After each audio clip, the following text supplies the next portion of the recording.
আরো একবার নিজেদের মুনশিয়ানা দেখালো বাংলাদেশ ক্রিকেট বোর্ড। আইসিসির প্রতিনিধিদের সঙ্গে রুদ্ধশ্বাস বৈঠকের পর আসতে পারে মস্ত বড় সিদ্ধান্ত। সাথে বিসিসিআই নয়, এবার বিসিবির পক্ষে দাঁড়াচ্ছে আইসিসি। টাইগারদের নিয়ে বিশেষ পরিকল্পনা করতে পারে তারা বাংলাদেশের বিশ্বকাপ খেলা নিয়ে। তবে কি এমন সিদ্ধান্ত জানাতে যাচ্ছে আইসিসি, সেটাই জানবো প্রতিবেদনের বাকি অংশে। আর মাত্র 20 দিনের মতো বাকি আছে 2026 ক্রিকেট ওয়ার্ল্ড কাপের। তবে এখন অবধি আইসিসি বাংলাদেশের ব্যাপারে কোনো সিদ্ধান্ত নিতে পারেনি। আসন্ন টুর্নামেন্টে টাইগাররা থাকবে কিনা তা নিয়েও চলছে ধোঁয়াশা। এর মাঝে শনিবার বিসিবি এবং ক্রীড়া উপদেষ্টার সঙ্গে বৈঠক করতে এসেছে আইসিসির একটি প্রতিনিধি দল। আর তাদের সাথে আলোচনা শেষে বেরিয়ে এলো নতুন খবর। এক মোস্তাফিজুর রহমান ইস্যুর পর রীতিমতো তোলপাড় সৃষ্টি হয় বিশ্ব ক্রিকেটে। বিশেষ করে বিসিসিআই এর আধিপত্য বন্ধ করতে কঠিন জবাব দেয় বিসিবি। জানিয়ে দেওয়া হয় বিশ্বকাপ খেলতে ভারতের মাটিতে যাবে না বাংলাদেশ। আর শেষ মুহূর্তে এমন সিদ্ধান্ত নেওয়ায় আইসিসিকে পড়তে হয়েছে নতুন বিপদে। এদিকে বাংলাদেশকে রাজি করাতে ভার্চুয়াল উপায় ব্যবহার করে নিজেদের সাধ্যমতো চেষ্টা করেছে ইন্টারন্যাশনাল ক্রিকেট কাউন্সিল, কিন্তু সেখানে নিজেদের সিদ্ধান্তে অনড় ছিল বিসিবি। শেষে না পেরে শনিবার একটি প্রতিনিধি দলকে সশরীরে পাঠায় তারা।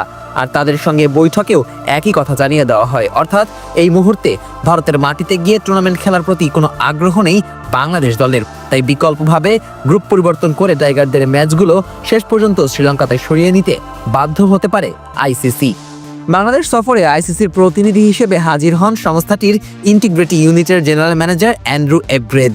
ভিসা দেরিতে পাওয়ায় সরাসরি উপস্থিত থাকতে না পারলেও অনলাইনে যোগ দেন event and corporate communication general manager Gaurav Saxena. বিসিবির পক্ষ থেকে আলোচনায় উপস্থিত ছিলেন সভাপতি আমিনুল ইসলাম বুলবুল, দুই সহসভাপতি ফারুক আহমেদ ও মোহাম্মদ সাখাওয়াত হোসেন, ক্রিকেট অপারেশনস কমিটির চেয়ারম্যান নাজমুল আবেদিন ফাহিম এবং প্রধান নির্বাহী নিজামুদ্দিন চৌধুরী সুজন। এক বিবৃতিতে বিশ্বকাপে গ্রুপ পরিবর্তন নিয়ে সম্ভাবনার কথা আলোচনায় উঠে এসেছে বলে উল্লেখ করে বিসিবি জানায়, উভয় পক্ষই খোলামেলা আলোচনার মাধ্যমে প্রাসঙ্গিক বিষয় নিয়ে মত বিনিময় করে। আলোচনার এক পর্যায়ে লজিস্টিক বা আয়োজন সংক্রান্ত পরিবর্তন যতটা সম্ভব কম রেখে বিষয়টি সহজ করতে বাংলাদেশকে ভিন্ন একটি গ্রুপে অন্তর্ভুক্ত করার সম্ভাবনাও বিবেচনায় আনা হয়। আপাতত ধরা হচ্ছে বাংলাদেশের ম্যাচগুলো শ্রীলঙ্কায় নিয়ে আসার পাশাপাশি টাইগারদের বি গ্রুপে স্থানান্তর করা হতে পারে। সেখান থেকে আবার আয়ারল্যান্ডকে নিয়ে আসতে পারে সি গ্রুপে। বিশ্বকাপে বি গ্রুপে আছে শ্রীলঙ্কা, অস্ট্রেলিয়া, আয়ারল্যান্ড, ওমান এবং জিম্বাবুয়ে। যেই গ্রুপে ম্যাচগুলো হবে আবার শ্রীলঙ্কার মাটিতে। তাই এখন প্রতিপক্ষ পরিবর্তন করতে পারে আইসিসি।